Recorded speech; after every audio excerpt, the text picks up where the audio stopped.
اگر ہمیں کوئی شخص کہتا ہے کہ شب برات کو اٹھ کے نفل نہ پڑھو، تو بھائی نفل ہم نے پڑھنے اللہ کی رضا کے لیے، ہمیں کسی بندے سے ڈگری لینے کی ضرورت نہیں، نہ تو ہمارے اور رب کے درمیان معاذ اللہ کوئی وسیلہ ہے کہ تو کہے گا تو پڑھیں گے، جب دل کرے گا پڑھیں گے، اور جتنے دل کرے گا پڑھیں گے۔ ہم تو نفل کہہ رہے ہیں اس کو، ہم نے کب کہا ہے ضروری ہے جو عشاء پڑھ کے سو جائے فجر تک سویا رہے، ہم اس کو گناہگار نہیں کہہ رہے، لیکن یہ ضرور کہیں گے کہ گولڈن چانس مس کر دیا اس نے، چانس مس کیا ہے، یہ تو اللہ کی رحمت کا موقع تھا۔ حضرت سیدہ عائشہ صدیقہ رضی اللہ تعالی عنہا ارشاد فرماتی ہیں کہ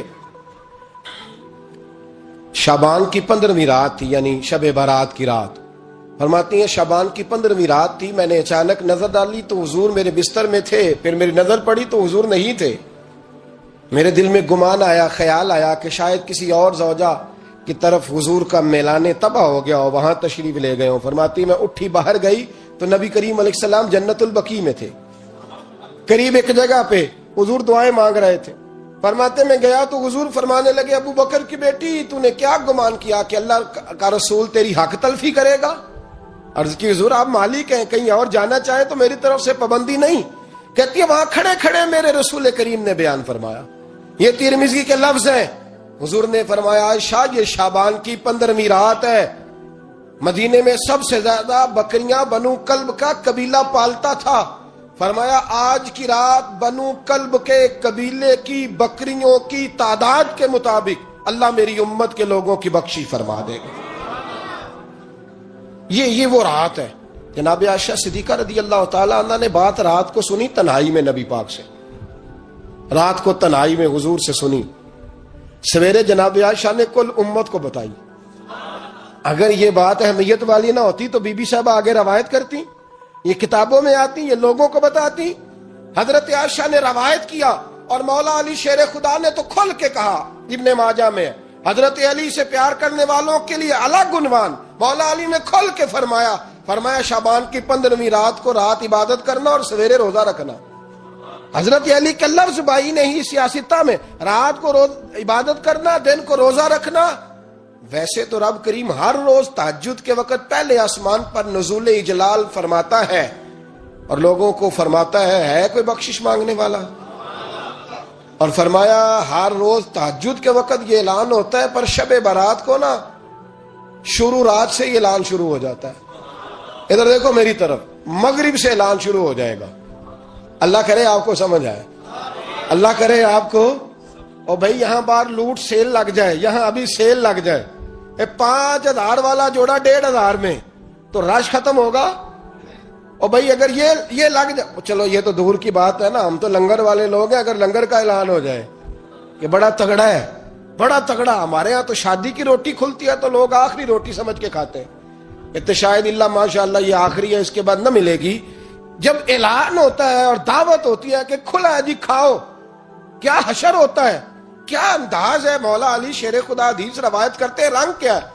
فرمایا باقی راتوں میں نا تھوڑا سا پیکج ہوتا ہے، تھوڑا سا، آخری حصے میں رات کے شب برات کو نا رات چڑھتے ہی اللہ پہلے آسمان پر جو اس کی شان کے لائق ہے نزول جلال فرماتا ہے، اور پہلا جملہ یہ فرماتا ہے کوئی معافی مانگنے والا؟ اللہ کرے آپ کو سمجھ آئے، یعنی معافی دینے والا کہہ رہا ہے چلو آؤ ادھر، آؤ ذرا معافی مانگو، میں معاف کرنے آیا ہوں، مانگو معافی۔ ہے کوئی معافی مانگنے والا؟ معاف کر دیں گے۔ اور آپ فرماتے ہیں ہے کوئی رزق مانگنے والا؟ وہ جو بڑی درخواستیں دیتے پھرتے ہیں نا مختلف اداروں میں، وہ ایک درخواست نا کل شب برات والی رات بھی دے۔ اللہ کرے آپ کو سمجھ آئے۔ وہ جو کہتے ہیں نا بڑی بڑی کمپنیوں میں نے اپلیکیشن جمع کرائی ہے تو کہیں کام نہیں بن رہا تو نسخہ دے رہا ہوں، ایک اپلیکیشن کل رات بھی جمع کراؤ انشاءاللہ کام بن جائے گا۔ اور میں نہیں کہہ رہا، مولا علی شیر خدا فرما رہے ہیں، اور وہ خود نہیں فرما رہے، وہ نبی پاک کا فرمان نقل کر رہے ہیں، اور وہ رسول اللہ صلی اللہ علیہ وسلم کی بات نہیں بیان کر رہے، وہ کہتے ہیں رب فرماتا ہے کوئی روزی مانگنے والا؟ سارے سیٹھوں، نوابوں، جاگیرداروں کے پاس جا جا کے تھک گئے ہو، ایک دن میرے کہنے پر، ایک رات، ایک دیہڑی ذرا شب برات والی لگا کے تو دیکھو۔ پر شرط یہ ہے کہ یقین کامل ہو، ارادہ یہ، مطلب اللہ معاف کرے، آپ نے ناراض نہیں ہونا، لیکن وہ ماحول اس طرح کا ہے کہ شب برات کو ایک دو ساتھی کو کہا رات کو عبادت کر کہتے جی وہ تو ٹھیک ہے پر سویرے چھٹی نہیں، کام کرنا ہے. یعنی رب کہہ رہا ہے کہ تو آ جا شب برات کی رات، جو مانگے گا وہ تجھے. لیکن یہ ادھر نہیں توجہ کر رہا، یہ کہتا ہے سویرے 10 بجے دکان نہ کھلی تو مشکل ہو جائے گی، دفتر نہ گیا تو حالات. آپ دیکھیں ذرا، اب جب یقین اس طرح کا ہو تو پھر تو بھائی ساری زندگی اداروں میں درخواستیں دینی ہیں. پھر آپ جیسا آپ کا مزاج ہوگا، اللہ تعالیٰ تو بندے کے گمان کے قریب ہے. تو میرے رسول پاک علیہ السلام نے ہمیں یہ میسج دیا، پیغام دیا، فرمائے اس رات جو اولاد مانگے گا رب اسے بھی عطا فرمائے گا. اس رات جو اللہ سے بخشش مانگے گا اللہ اسے بھی دے گا. اس رات جو رب کریم سے عزت مانگے گا اللہ اسے بھی عطا کرے گا. شارحین نے لکھا اس رات جو رب سے پردہ پوشی مانگے گا اللہ اسے پردہ پوشی بھی عطا کرے گا. جو جنت کا سوالی ہوگا رب اپنے فضل سے عطا فرمائے گا. کوشش فرمائے. 10 محرم کو ہمارے ہاں لوگ جاتے ہیں قبرستان، وہ کسی حدیث سے ثابت نہیں، میں منع نہیں کر رہا، جائیں 9 محرم کو جائیں، 10 کو جائیں، 11 کو جائیں، 8 کو جائیں، سفر میں جائیں، ربیع الاول میں جائیں، قبرستان میں جب بھی جائیں منع نہیں ہے. لیکن شب برات والی رات تو خود رسول کریم گئے ہیں نا قبرستان. اب جو بات میں نے سمجھانی ہے اس کو سمجھیں. نبی پاک کی والدہ کا مزار نہیں ہے وہاں جنت البقیع میں. حضور کے کو بھائی بہن، حضور کیا کرنے گئے؟ امت کی بخشش کے لیے گئے. شب برات کی رات لالچی نہ بنے کہ صرف میں نے اپنے لیے روزی مانگنی ہے، کل امت کے لیے مانگے رب کریم سے. مانگے اپنے بھائی کے لیے، مانگے اپنی بہن کے لیے، مانگے اپنے بیٹے کے لیے، مانگے اپنی بیٹی کے لیے، مانگے اللہ کریم سے. یہ مانگنے کی رات ہے. پچھلی راتی رحمت رب دی کرے بلند آوازہ، بخشش منگن واریاں کارن کھلا جے دروازہ. آئیں اللہ کی بارگاہ میں اس رات کو کھل کے دعا مانگیں. قبرستانوں میں نہ کچھ قبریں ایسی ہیں کہ جو بتاتی ہیں کہ سالوں بیت گئے ہیں کوئی آیا نہیں. کچھ قبریں بتاتی ہیں. اور کچھ بڑے قبرستان بڑے شہروں میں ایسے بھی ہیں کہ جن کا گورکن کہتا ہے کہ مجھے کمیٹی نے کہہ دیا ہے جہاں 4-5 سال کوئی نہ آئے وہاں نئی قبر بنا دیا کرو. وہاں نئی قبر بن جاتی ہے معاذ اللہ. او بھائی کچھ ہیں ایسے، کچھ ہیں. یہ جائے نا اکبر بادشاہ یہاں لیٹا ہے لاہور میں، شعر لکھا ہوا ہے بر مزارے ماں غریبا نے گلے پروانہ سوزز نے صدائے بلبلے. فارسی کا مقولہ لکھا ہے اس کی قبر پہ، کہتا ہے میں وہ غریب ہوں. اعلیٰ بادشاہ ہے مقبرے میں لیٹا ہے، کہتا ہے میں وہ غریب ہوں کہ نہ یہاں کوئی پروانہ آتا ہے نہ بلبل آ کے گیت گاتی. کوئی آتا ہی نہیں، کوئی فاتحہ نہیں پڑھتا، کوئی فاتحہ نہیں پڑھتا. او بھائی کئی قبریں ایسی ہیں جن پہ سالوں بیت گئے کوئی لوٹا نہیں. اور مشکات میں حدیث ہے میرے نبی کریم علیہ السلام نے فرمایا جو قبر میں ہوتا ہے وہ تو اس آدمی کی طرح ہے جو دریا میں ڈوب رہا ہے اور وہ انتظار کر رہا ہے کہ میرا بیٹا میرے لیے دعا مانگے، میری بیٹی دعا مانگے. پر بیٹے کو تو 27 سال ہو گئے، ملک سے باہر ہے. کاغذ بنے گے تو ابے کی قبر پہ آئے گا نا، اس کے تو کاغذات ہی نہیں مکمل ہو رہے. وہ بیٹے کو تو مشکل ہے بڑی، وہ تو کاغذات نہیں بن رہے. وہ تو دولت کا مطالبہ پورا ہوگا تو جب ہی وہ کام ہوگا نا. انتظار ہو رہا ہے قبروں میں میرا بیٹا دعا کرے، میرا بھائی دعا کرے. اور اگر بچہ دفن ہے تو وہ کہتا ہے میری ماں دعا کرے، میرا باپ دعا کرے. کوشش کریں شب برات بعد از مغرب یہ رواج پیدا کریں. یہ رسول اللہ کا طریقہ ہے صلی اللہ علیہ وسلم. قبرستان میں جائیں اور جا کر کے وہاں اللہ تبارک و تعالی سے دعا مانگیں کہ یا اللہ جو اس قبرستان میں لیٹے ہیں وہ بھی، اور جو آج تک کلمہ پڑھنے والے دنیا سے گئے وہ بھی، اور جو قیامت تک جائیں گے وہ بھی. اے اللہ تو سب کی بخشش فرما دے.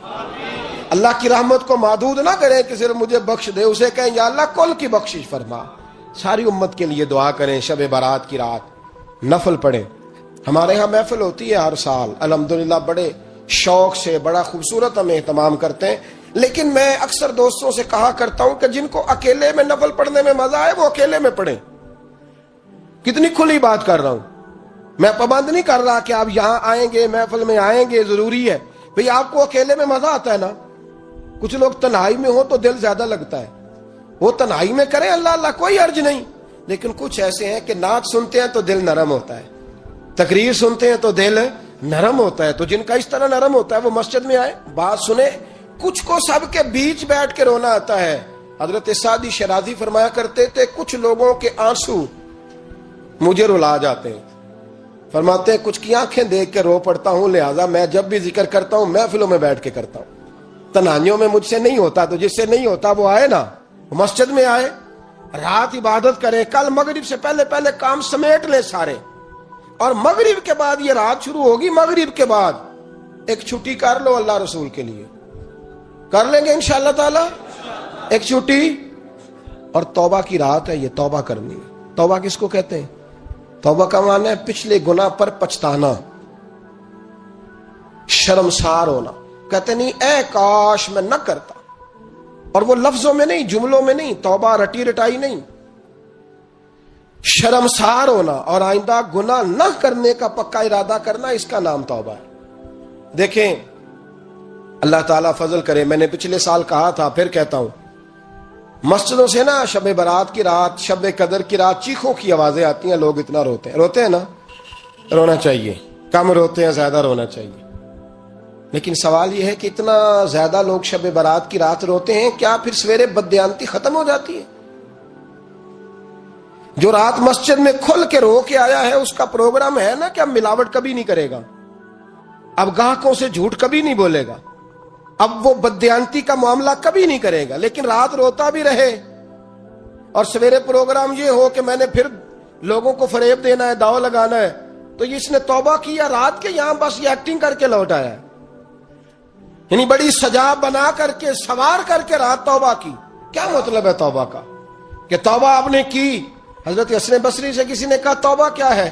فرمانے لگے توبہ یہ ہے کہ جس گلی سے رب نے تجھے منع کیا ہے دوبارہ پھر تو اس گلی میں نظر نہ آئے, تو نظر ہی نہ آئے.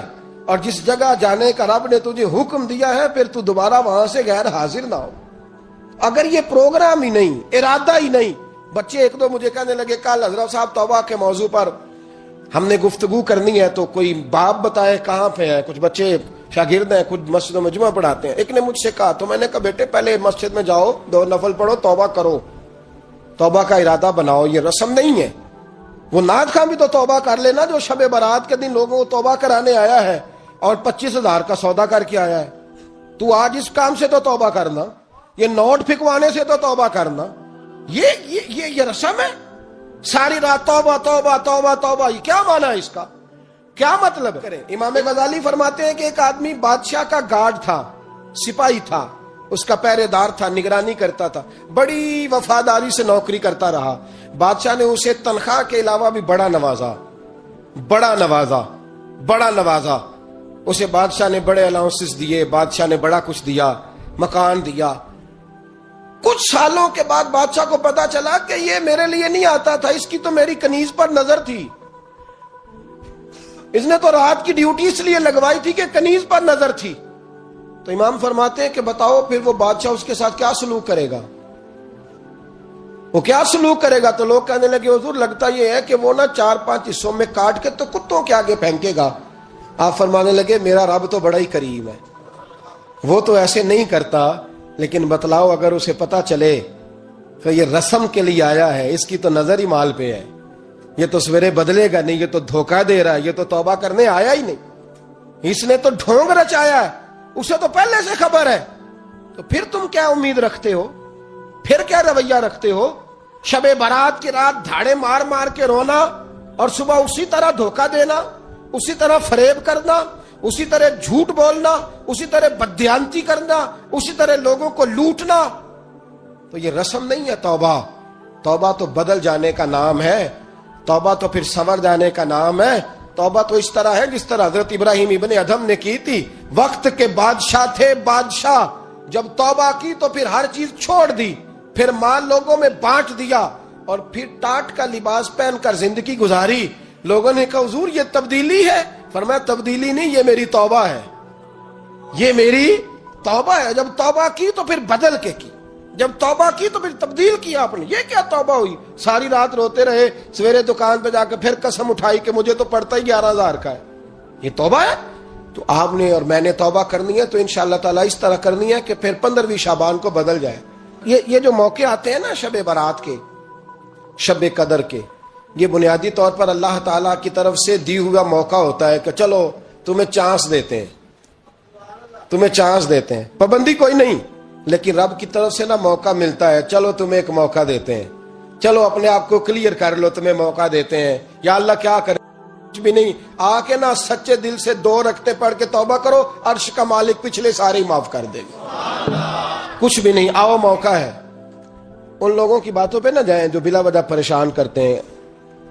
ہمیں بھی روز ہی سوال آتے ہیں، دل نہیں کرتا، کچھ باتیں ایسی ہیں جو کرنے کو طبیعت نہیں چاہتی، میں کروں گا بھی نہیں۔ لوگوں کو شب برات کا حوالہ بھی نہیں مل رہا، حالانکہ ترمذی شریف میں حدیث موجود ہے، صحاح ستہ کی روایت ہے، ترمذی میں موجود ہے۔ پہلے کہتے ہیں صحاح ستہ سے دکھاؤ، جب صحاح ستہ سے مل گئی تو آپ اور کدھر جانا ہے؟ اور ابن ماجہ میں موجود ہے مولا علی کی روایت، اور ذرا ترتیب دیکھیے گا، یہ ترمذی کی حدیث ہے، امام ترمذی نے تو پورا باب باندھا ہے 15ویں شعبان پر، پورا باب۔ اب تمہاری مرضی ہے، اگر تم نئی بات کو سمجھنا چاہتے۔ اور مجھے پتا کیوں یہ شب برات کیا لگتا ہے، مجھے کبھی کبھی یوں لگتا ہے کہ رب فرماتا ہے کہ رمضان سے 15 دن پہلے ہی پکی سچی توبہ کر لے، تیاری کر، پاک صاف ہو جا، تاکہ جب رمضان آئے نا تو پھر تجھے پاک ہونے کی ضرورت نہ پڑے، بس پھر تو آتا جائے اور میں تیرے اوپر رحمتیں نچھاور کرتا جاؤں۔ بس تو پہلے ہی تیاری کر، 15 دن پہلے ہی، 14 دن پہلے تیار ہو جا۔ کل رات اپنے آپ کو ذہنی طور پر تیار کریں، بچوں کو تیار کریں، گھروں کو تیار کریں۔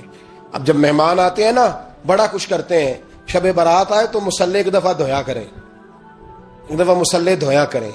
فرش دھوتے ہیں نا، مہمانوں نے آنا ہے تو ایک کمرے کا فرش دھو کے صاف کریں کہ خواتین نے یہاں ساری رات نماز پڑھنی، یہ ارادے بنائیں۔ جس طرح آپ کہتے ہیں نا رات کو سفر کرنا ہے تو دوپہر میں تھوڑا آرام نہ کر لوں تو کل دوپہر میں آرام کر لیں، تاکہ رات کو رب رب کرنا آسان ہو جائے، اللہ کی بارگاہ میں بیٹھنا آسان ہو جائے۔ مکمل طور پر ذہنی طور پر اپنے آپ کو تیار کریں۔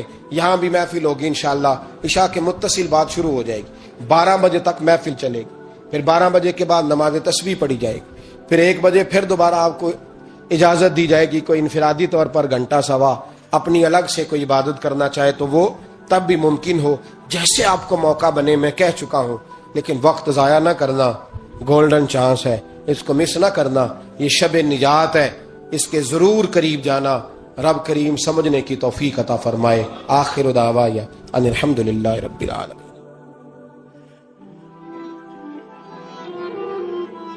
ہماری ذمہ یہ ہے کہ ہم اپنے گناہوں کا احساس پیدا کریں، ہماری ذمہ داری یہ ہے کہ ہم توبہ سچی اور کھری کریں، ہماری ڈیوٹی یہ ہے کہ ہم اللہ کی بارگاہ میں صحیح معنوں میں حاضری دیں۔ ہم توبہ بھی جھوٹی کرتے ہیں، بلکہ اگر میں کہوں کہ مذاق کرتے ہیں۔ شب برات آنے والی ہے نا، کس دن ہے؟ جمعرات کو شب برات آئے گی۔ کچھ لوگ تو خیر ویسے ڈٹ جاتے ہیں، کہتے ہیں ہم نہیں مانتے، وہ پکے لگے ہوئے ہیں، وہ کہتے ہیں نہیں عبادت نہیں کرنی چاہیے۔ میں نے کہا یار بس کرو، چھوڑ دو، اب اللہ کی عبادت کرنے کے لیے بھی تم سے سند لینی پڑے گی کہ مولوی صاحب اجازت دیں، نفل پڑھ لیں، اجازت لینی پڑے گی۔ اور بندے بڑے سمجھدار ہیں، وہ کوئی سیاسی بندہ دوسری پارٹی کا آ جائے تو اسے مطمئن کر لیتے ہیں، کچھ بسرا دوسری جماعت کا مسئلہ پوچھ لے، کہتے ہیں مولوی صاحب پوچھ کے دساں گا۔ یہ موٹی سی بات ہے۔ شب رات کو کیا ہوتا ہے؟ عبادت۔ کیا ہوتا ہے؟ بول کے بتائیں۔ یہی ہوتا ہے نا، تو اس کے لیے سرٹیفکیٹ کی ضرورت ہے جی۔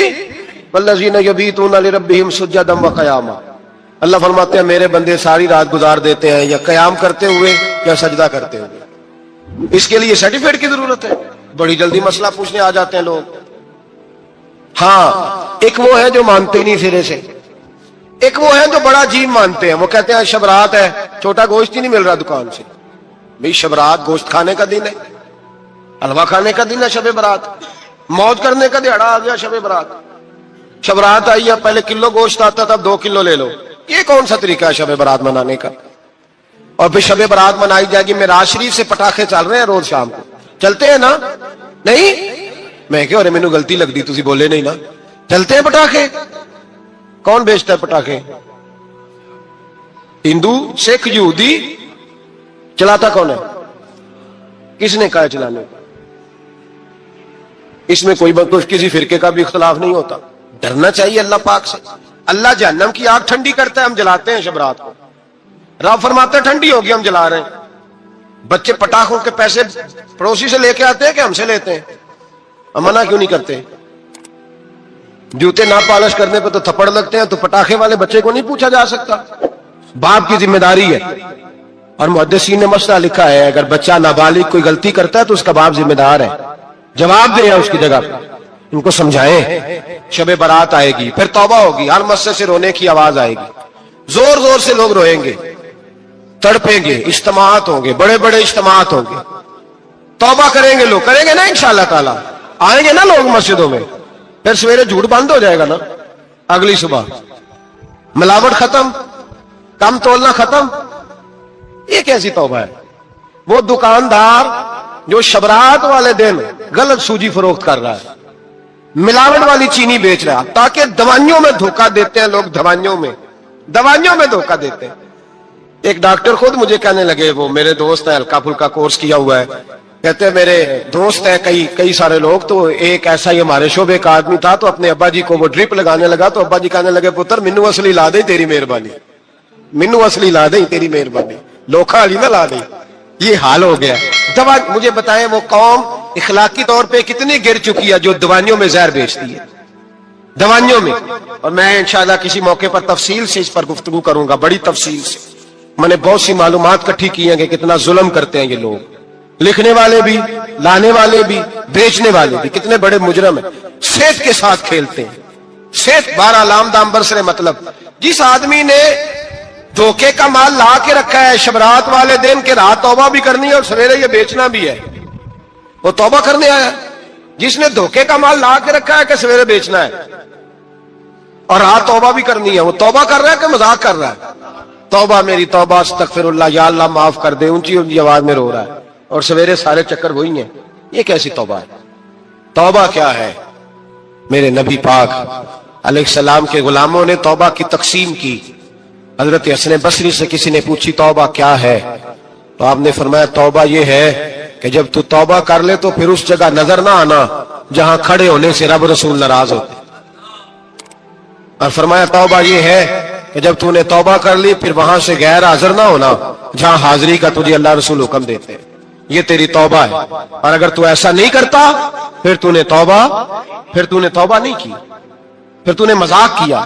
میرے بھائی رحمت الہی آواز دیتی ہے کہ طرف رجوع کریں، دوڑے اور رحمت کی امید رکھ کے آئیں گے، سمجھ لیں کہ اللہ پاک۔ میں ایک بات اکثر کرتا ہوں، نبوت کا دروازہ بند ہوا ہے۔ داتا گنج بخش علی اجویری نے کہیں نہیں لکھا تھا کہ میرے بعد علی بن عثمان اجویری دوسرا نہیں آ سکتا۔ حضرت مجدد صاحب کہیں نہیں لکھ کے گئے کہ دوسرا مجدد الثانی پیدا نہیں ہوگا۔ حضرت بہاءالحق نقشبند بخاری نے کہیں نہیں کہا کہ میرے جیسا ولی نہیں ہو سکے، بزرگوں نے کبھی نہیں کہا۔ تو جدوجہد تو کر۔ اقبال کہتے ہیں آج بھی ہو اگر ابراہیم کا ایمان پیدا، آگ کر سکتی ہے انداز گلستاں پیدا۔ تو پروگرام تو بنا، آگے کی طرف تو سفر کر۔ میرے نبی کریم سید عالم صلی اللہ علیہ وسلم نے فرمایا تیرے آ جانے سے تیرا رب راضی ہو جاتا ہے، جب تو آتا ہے تو تیرا اللہ راضی ہو جاتا ہے۔ یہ جو ہماری مشکلات ہوتی ہے نا، جن میں ہم الجھے ہوتے ہیں، وہ جو ہمیں جادو ہو جاتا ہے، تویز کر دیتے ہیں ہمارے قریبی رشتہ دار، وہ تویز نہیں ہوتے، وہ ہمارے اعمال کی سزا ہوتی ہے، ہمارے اعمال کی سزا ہوتی ہے۔ ہم وہ ڈھونڈتے پھرتے ہیں کہ بابا مل جائے پھونک مارے صحیح کر دیں، حالانکہ وہ ہمارے اعمال کی سزا ہے۔ ہمیں اپنی تربیت کرنی چاہیے ہمیں۔ اور ویسے بھی دم درود تویز دھاگا میں اکثر کہا کرتا ہوں، میں کہتا ہوں میں نے کسی کتاب میں نہیں پڑھا کہ کوئی بندہ نبی پاک سے یمن سے دم کرانے آیا ہو کہ میں حضور سے دم کرانے جا رہا ہوں، مصر سے آیا ہو دم کرانے، شام سے دم کرانے آیا ہو۔ میرے نبی پاک کے پاس جو بھی آیا کرتا تھا نبی پاک کا دین سیکھنے آیا کرتا تھا۔ دم درود تو ایک ضمنی چیز ہے، ذلی چیز ہے، ہو گیا تو ٹھیک ہے، ورنہ اللہ پاک اگر بیماری میں راضی ہے تو نبی پاک نے خود بیماری کو سینے سے نہیں لگا کے رکھا، خود اللہ کے محبوب سید عالم صلی اللہ علیہ وسلم کا وصال بیماری کے ساتھ ہوا، تو بیماری تو مریدنی ہے میرے نبی پاک کی، وہ تو کنیز ہے حضور کے گھر کی۔ عام دام برسرے مطلب کھری توبہ، سچی توبہ۔ اور کس طرح کی توبہ؟ میرے نبی کریم علیہ الصلوۃ والسلام نے ایک دن صحابہ سے پوچھا ایک بات تو بتاؤ، بخاری مسلم کی حدیث ہے، یا رسول اللہ پوچھئے۔ نبی پاک صلی اللہ علیہ وسلم نے فرمایا اگر کوئی آدمی صحرا میں سفر کر رہا ہو، بہت بڑا صحرا ہو، اونٹ پر اس کا سفر ہو اور اس نے اونٹ پر کھانے پینے کا سامان باندھا ہو، پیسے بھی رکھے ہو، پانی بھی رکھا ہو، تھک گیا سفر کرتا کرتا، درخت کی ایک ٹہنی کے ساتھ اونٹ کی نکیل باندھی اور درخت کے نیچے لیٹ گیا آرام کرنے کے لیے۔ اللہ کے حبیب فرماتے ہیں اچانک اس کی آنکھ لگ گئی، جب جاگا تو اس نے دیکھا کہ اونٹ تو غائب ہو گیا ہے، اب نہ کھانا ہے نہ پانی ہے، نہ پیسے ہیں، اور صحرا بڑا لمبا ہے، پیدل سفر بھی نہیں کر سکتا. تھوڑا سا ڈھونڈا، پھر موت کا انتظار کرنے لگا. سوچنے لگا موت آئے گی، اب مر جاؤں گا. اللہ کے محبوب فرماتے ہیں تھوڑی دیر گزری، جب بالکل مایوس ہو گیا تھا تو اچانک نظر پڑی تو اونٹ اس کا سامنے کھڑا تھا. نبی پاک صحابہ سے پوچھتے ہیں بتاؤ، اس کی کل کائنات اجڑ گئی تھی، راس ضائع ہو گئی تھی، ہر شے لٹ گئی تھی، دوبارہ اسے مل گئی ہے، بتاؤ اسے کتنی خوشی ہوگی. صحابہ کہنے لگے یا رسول اللہ نئی زندگی مل گئی اس بندے کو، وہ ساری دنیا سے زیادہ راضی ہے. تو میرے کریم رسول صلی اللہ علیہ وسلم نے فرمایا رب کریم کا نافرمان بندہ جب اس کی بارگاہ میں آ کے توبہ کرتا ہے تو اللہ اس سے بھی زیادہ راضی ہو جاتا ہے. نافرمان جب آ کے کہتا ہے یا اللہ معاف کر دے، آئندہ نہیں کرتا، میں اللہ تو راضی ہو جاتا ہے. اور حبیب پاک علیہ السلام فرماتے ہیں وہ اتنا کریم ہے، جب بندہ اپنے رب سے صلح کر لیتا ہے، توبہ کر لیتا ہے، تو اللہ زمین کو کہتا تو بھول جا میرے بندے نے گناہ کیا ہی نہیں. آسمان سے کہتا تو بھول جا میرے بندے نے گناہ کیا ہی نہیں. پھر رب کریم فرشتوں سے فرماتا ہے کہ مٹا دو جو تم نے لکھا تھا، میں نے اپنے بندے کے ساتھ صلح کر لیا. شب برات کو آئیں گے مسجد میں انشاءاللہ. کتنے بجے؟ نہیں جو سوچیا ہی نہیں اس پاسے تھے. عصر کے وقت مسجد آئیں شب رات. کتنے بجے جی؟ عصر کے وقت آئیں، غسل کریں، مسجد آئیں، عصر کے بعد درود شریف پڑھیں اور مغرب سے لے کر فجر تک عبادت کریں. مغرب میں شام شروع ہو جاتی ہے. ایک رات جاگ کے دیکھیں، جاگنا پڑتا ہے. مریض ہو جائے تب بھی جاگنا پڑتا ہے، دکھ لگ جائے تب بھی وہ جگا لیتا ہے. بڑے بڑے جاگتے ہیں، بڑے بڑے جاگ لیتے ہیں، وہ جگا لیتا ہے. تندرستی بھی، صحت بھی، دولت بھی، اے سی بھی، پلنگ بھی بڑا اچھا. لیکن اگر وہ نیند نہ دینا چاہے تو بندہ ساری رات ہی تڑپ کے جاگتا ہے، تڑپ کے. اور بھوکا اتنا، روٹی کا بھوکا اتنا پریشان نہیں ہوتا جتنا نیند کا بھوکا پریشان ہوتا ہے. الجھ جاتا ہے انسان، وہ جگا لیتا ہے قبل اس کے کہ وہ خود جگائے، خود بخود جاگ جائے. مغرب سے لے کر فجر تک نماز پڑھیں، ذکر کریں، درود پاک پڑھیں، محفل میں شرکت کریں. میرے رسول کریم علیہ الصلوۃ والسلام کی پیاری زوجہ ام المومنین سیدنا عائشہ صدیقہ رضی اللہ تعالیٰ عنہ کہتی ہیں حضور رمضان کے علاوہ سب سے زیادہ روزے شعبان میں رکھتے تھے، گویا پریکٹس ہوتی تھی رمضان کی. میں نے عرض کیا یا رسول اللہ صلی اللہ علیہ وسلم اتنے روزے کیوں رکھتے ہیں، ابھی رمضان تو آگے ہے. تو نبی پاک نے فرمایا عائشہ اس مہینے میں بندے کا عمل اللہ کی بارگاہ میں جاتا ہے، میں چاہتا ہوں جب میرا عمل جائے تو میں نے روزہ رکھا ہوا ہو. کثرت سے روزہ رکھیں اور میرے بھائی بدل جائے. میرے نبی پاک نے فرمایا غنیمت جان اگر صحت ہے تو بیماری آنے سے پہلے غنیمت جان جا، یہ چلی جائے گی. بیمار آدمی سے کچھ بھی نہیں ہوتا. غنیمت جان لے، لمحوں کو کچھ کر لے، اور اگر تیرے پاس فرصت ہے تو غنیمت جان لے مصروف ہونے سے پہلے. میرے حبیب کریم سید عالم علیہ السلام کے غلام فرماتے ہیں کہ نبی پاک صلی اللہ علیہ وسلم نے ہمیں مثال دے کے سمجھایا.